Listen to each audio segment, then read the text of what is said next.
Hello everyone, it is Joe here from OmniPoke, the channel that brings you guys everything Pokemon.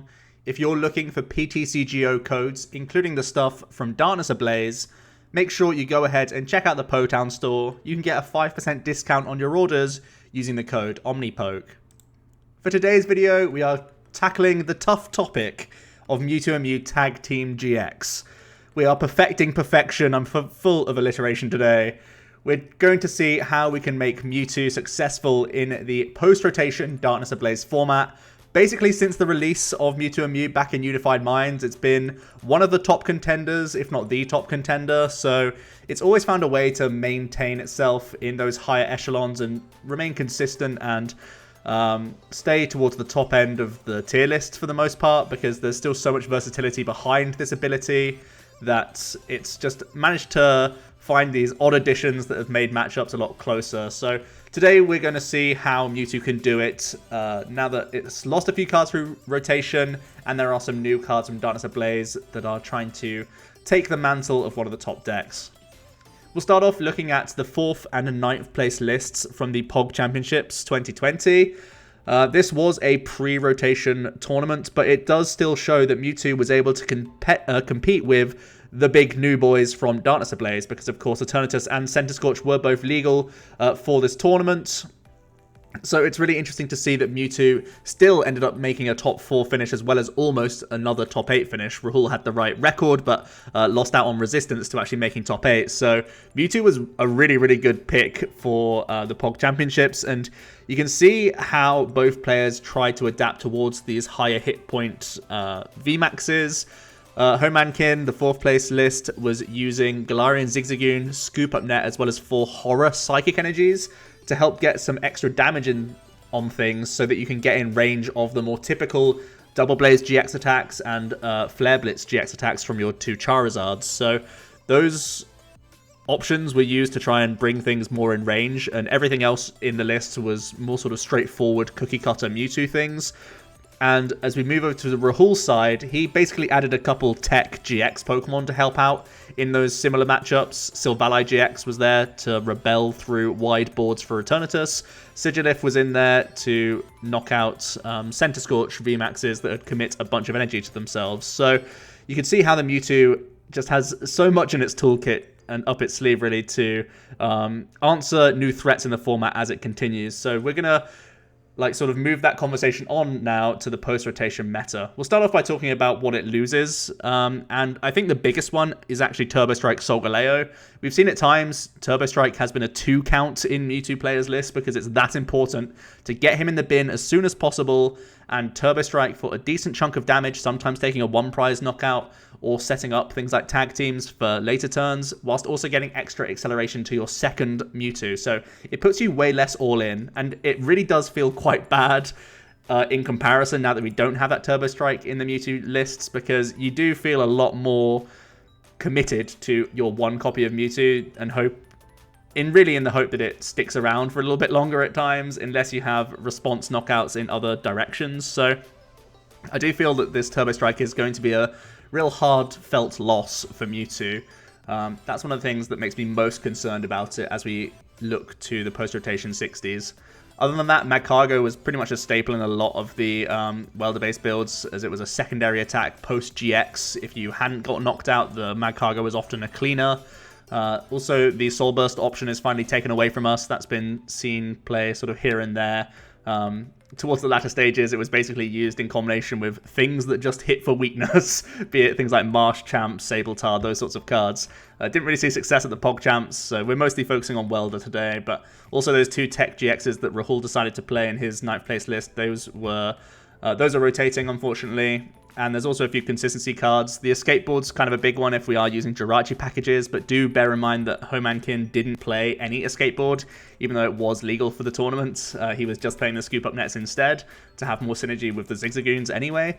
Also, things like Acrobike and Treasure, they weren't played in either of the most recent lists, but they have been in and out of Mewtwo 60s, and ultimately they are extra consistency cards that we are losing for Mewtwo, so I thought I'd mention them. Let's look at the 60 card list for a post-rotation skeleton now. I've taken a look at a bunch of online tournaments that we've had recently. There's been a ton of Hexter TCG tournaments. you can go over and check out his YouTube channel. It's literally called Hegster TCG, and he actually analyzes the top decks from his own little mini tournaments that have been going on. These tournaments have actually been growing in traction recently. He's started to get over 100 player events, so actually seeing successful 60s is starting to become relevant data for us.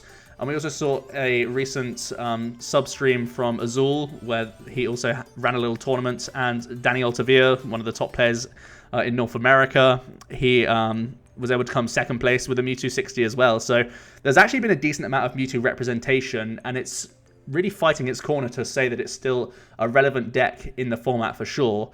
And I took a look at all of those most successful lists that we've seen most recently, and I've sort of tried to collate all the cards that were played in every single player's list, and these are the 41 cards that every single player was using, more or less, I think. So I think this is pretty much the core of Mewtwo in 2020 post-rotation. There'll be a few cards that don't really make too much sense. The Naganadel GX is in here, currently without any usable colored energy for itself, but Mewtwo will either be using Horror Energies or Aurora Energies. We'll get to that in a moment. And the Zigzagoon also looks a little bit out of place. Now, I have seen some 60s. I think, for example, Altavia played no Horror Energies and played no Scoop Up Nets, but still chose to play one Zigzagoon because you have so much different math going on with your other attackers that you can still weave in a Zigzagoon at times to take knockouts. So it's just a little math fixer that you can play even without a huge amount of synergy, because there are just so many spots in games where you just need that extra one prod here and there, and it can come up in so many strange situations. So it's just a cute little math fixer in there, but for the most part, it's your consistency cards of a high Dedenne count, also having a Crobat for extra pushes, and having Eldegoss to recover Welder/Boss, and then you just have your Mewtwo's, and the two pretty much best attackers that you have is still Charizard GX from Hidden Fates for that Flare Blitz, and having Flare Strike, a 4 energy attack that can do 230, as well as having that Double Blaze GX that can be a wall breaking attack if need be. It can be an aggro 200 if you need that push. Outrage still being a very decent option in Mewtwo if you are tanking hits. Just having a 2 energy attacker available is really sweet, so you can then start committing to your other things with Welder. So yeah, this is very much the core of Mewtwo, I would say, as we look forward. And then it's really down to filling up those remaining 19 spaces. And that really comes down to juggling, adding in new attackers, adding in additional energy cards. You will have to make the choice of Aurora or Horror Psychic Energy, or even just more basic energies. Let's have a look at the engine as well. That's something that we're going to be discussing, as well as defensive options that Mewtwo currently isn't having in that Skeleton 60. We'll start off with the additional attacking options. These are pretty much the most important thing for the Mewtwo toolbox. This is where your creativity comes in. We'll start on the top left and talk about the Pokemon that only require colorless or psychic energy costs. I think this sort of package is something you'd think about if you were playing the Horror Psychic build. That's my current preference, just out of curiosity if you're wondering. I think Horror Psychic plus the Zigzagoon puts you in range of these VMAXs very, very easily. And I found that to be important, seeing as though Eternatus seems to be one of the top archetypes right now. Inteleon and Centiskorch are both roaming around that sort of tier 2 range as well, I would say. So I definitely feel the Horror Psychic package makes a lot of sense to me. The Muck has become quite a nice card to include. Having that severe poison gives you a great way around Decidueye players, just with the Horror Psychic usage rather than Aurora and Greninja combo. As well as having that nasty Goo Mix GX attack that can really punish decks that are only playing retreating options rather than switch cards. That's to say that many Eternatus players are just using high Dark Energy, Air Balloons, and Dark City, the stadium, instead of having physical switch cards, because you can try and trap them, para-poison them, and also place 15 damage counters on them. So you can make some really, really awesome plays with Nasty Goo Mix, where you leave an Eternatus para-poisoned, and then they sort of get knocked out from poison coming back into your turn, and you're also doing things like Naganadel Snipe plays on Crobats to take 5 prize turns. So the Muck serves twofold purpose for being able to knock out Decidueyes in that matchup, as well as being a decent option against some Eternatus lists. Now, Eternatus list is still adapting. We've seen a ton of different stadium uses. We've seen Viridians, we've seen Swells, we've seen just Black Market and Dangerous Drills, we've seen Dark City as well. So Eternatus hasn't really landed on one exact 60 just yet, but Muck can punish a decent chunk of them right now as the list is still sort of evolving. Espeon and Deoxys has been a card that we've seen plenty of times in Mewtwo for that cross-division GX attack. Really does depend on how many non-GX Pokemon are sort of landing in these sorts of 60s to be able to take advantage of that sort of spreading attack. Indeedee seems to be the instant replacement for Sigilyph GX, where you can just welder and attach to your Indeedee against a Centiskorch VMAX that has overcommitted on energy attachments. At the same time, that watchover gives you a small benefit if you are playing things like Big Charm. It can be a way to protect your Mewtwo's and basically nullify some of Eternatus's early game headbutt tantrums from their abilities. So Indeedee is nice against both those VMAX Pokemon in a one-card package, which is very cool. Cobalion GX with that Iron Rule, just giving yourself an extra turn at times isn't a bad deal. And Incineroar being an option to have that Darkest Tornado GX attack, dealing a ridiculous chunk of damage for some highlight reel moments if people hit into a Mewtwo and can't finish them off. So that can be a great way around any amount of hit points, whilst also having that Crushing Punch, which can punish opposing special energy cards. It's nice if there are still Tag Cool based builds of ADP, for example. There's still a ton of special energy being played in Eternatus, so Incineroar can be a bit of a headache for those guys as well. Latios could be used just for that Clear Vision GX against ADP. If you're able to just jam that before they're able to GX, it can really put them on the back foot, and they have trouble getting through your army of Mewtwo's from then on. Tag Purge, not a super big deal, but if Mewtwo is still popular, it could be useful, so something to bear in mind. Then there's the Aurora Energy package. I've seen this a little bit less than just pure Horror Psychics, and like I said, that's where sort of I'm leaning towards. But Auroras do open the doors for a few other attacking options. I've seen Rhyperior V be used as a fighting type attacking threat against Eternatus. Drill Run for just welder attachment can do 160, and you're also removing energies from them, so they basically can't commit to any other Eternatus at the time, and then you can just, you know, sort of leave them with no attacking option left for a turn or two, which is just pretty crazy.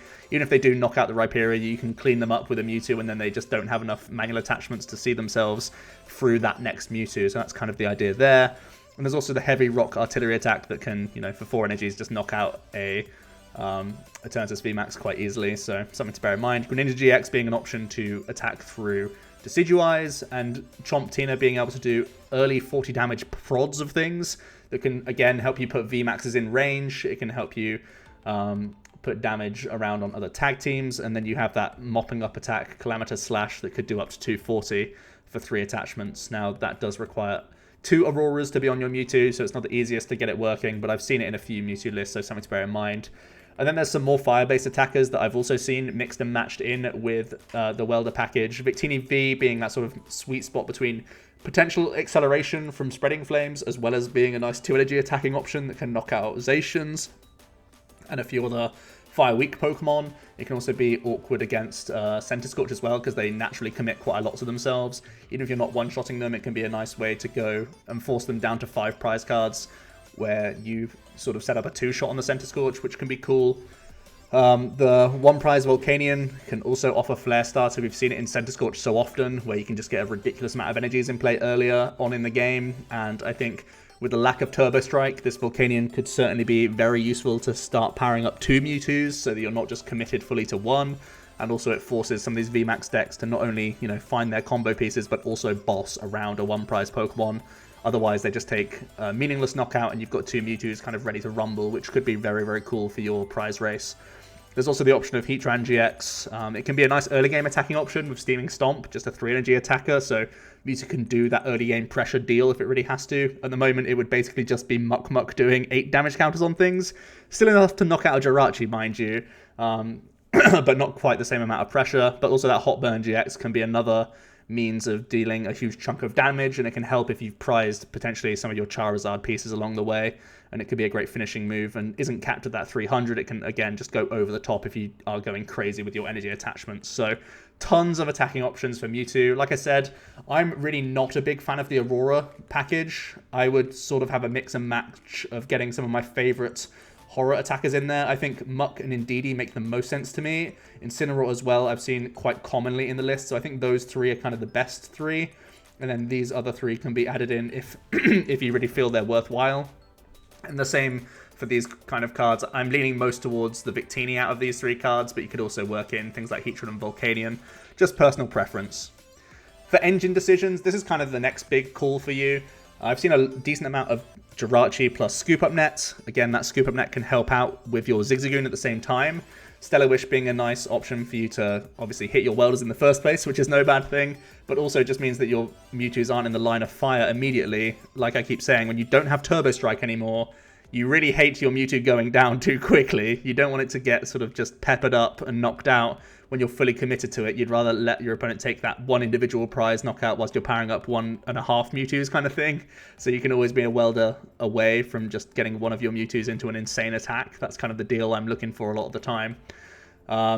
Or you could go down the route where you do play just those 4 Mewtwo's and then you have extra consistency item cards. That can be in the form of Pokegears as well as Great Balls.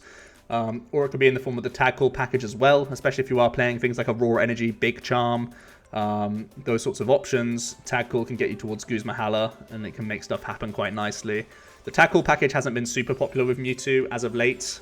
Whenever the welder lists have done well with Tag Call, it's mostly been like a thin package, so you haven't seen very high counts of like Malolana or anything like that since, well, for a very long time. So the Tag Call is probably my least favorite of those, but I, again, am leaning towards the Jirachi package, mostly because I want my Mewtwo's to stay healthy for as long as possible and force more from the opponent.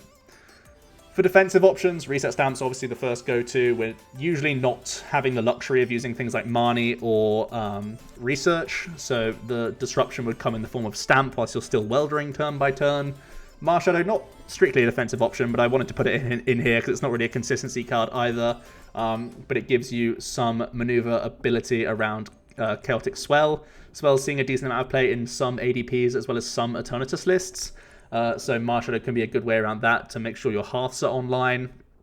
Personally, I'm not a huge fan of Marshadow because, again, we don't really know the standard 60 for ADP yet, and we don't know the standard 60 for Eternatus yet, so I'm not seeing Swell like in enough play to think that Marshadow is mandatory just yet. At the moment, I would stick to like an extra Giant Hearth instead, or potentially an extra consistency card over this, but just something that I know a lot of Mewtwo players do sort of swear by.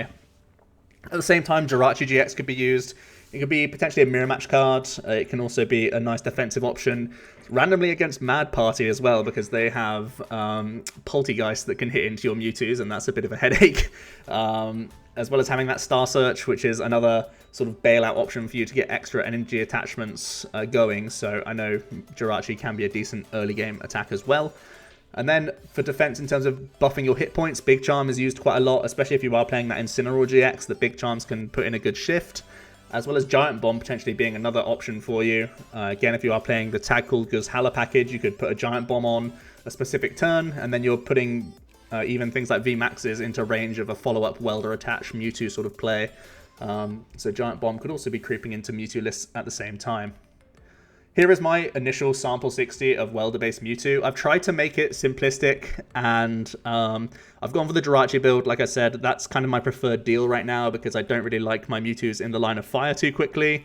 Like I said, I'm the biggest fan of the Muck and the Indeedee. They have multiple uses. Like I said, Indeedee can be useful for negating some early pings from Eternatus, as well as being good against Center Scorch, and Muck is useful against Decidueye, as well as useful against Eternatus as well. So because they're multi-purpose, I definitely want to put them in the list. Outside of that, it's just a pretty straightforward Jirachi-based Scoop Up Net-based build with the Horror Psychics in here to offset some damage. Not too much else to be said on this. Reset Stamps are in here currently because I do think it still can be important to do that. The only real thing that I feel is lacking is the lack of Big Charm, and you could eat into the Reset Stamp and Giant Hearth counts if you wanted to add in 2 Big Charms, something that I've definitely wrestled with, but it's really up to you, to be honest. Then there's the other build of Mewtwo that is not seeing much success just yet, but there's kind of like this undercurrent that people are sort of trying to make this work as well.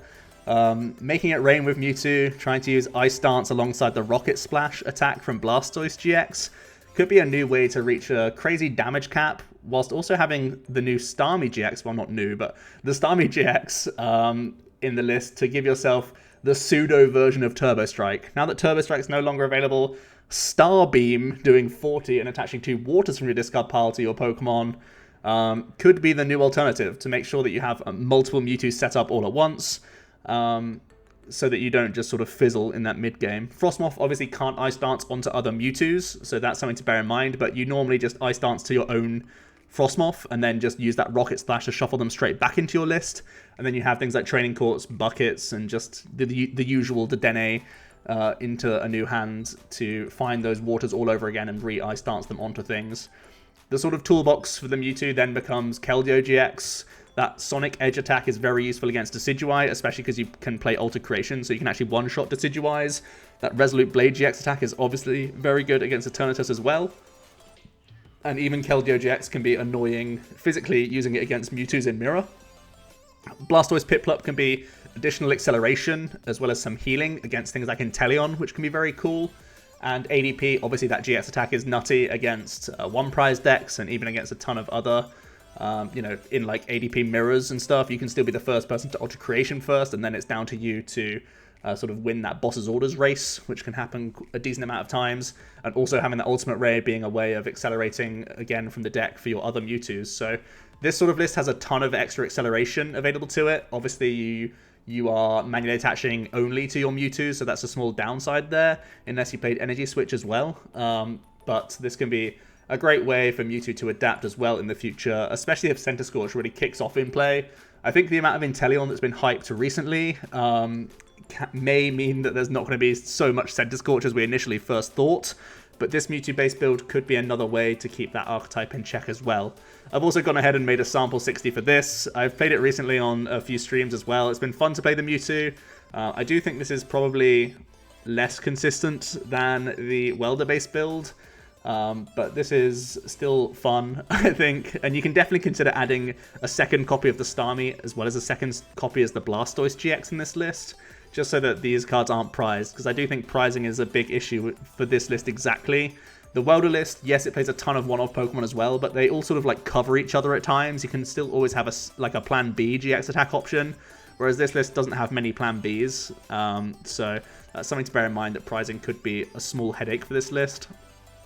But in here, I've tried to add in that Big Charm because I'm playing Guzmahala, and a mini tag call package because I found it useful to just have extra access to your Mewtwo's, extra access to ADP earlier on in the game as well, because I find myself using that Altered Creation very often as my GX attack option, unless I'm up against things like Eternatus, where Keldeo perhaps is more useful. So yeah, let me know what you guys think about Mewtwo. How have you been trying to make it work in the post-rotation format? Do you think it still has what it takes to be in the sort of top tier echelons, or do you think it's going to be falling off post-rotation? I'd love to hear your thoughts. I'm not the biggest Mewtwo player in the world, so I was more comfortable doing a video like this rather than showing you gameplay of Mewtwo, because I'm not the most adept player of Mewtwo in the world. I'll be the first to admit that, because it's not really been my focus ever. But I'm sure there are some more diehard perfection fanboys out there that can tell me what's what for the post-rotation Mewtwo meta. Thanks so much for watching, guys. I hope you did enjoy, and I will see you in another video tomorrow. Cheers.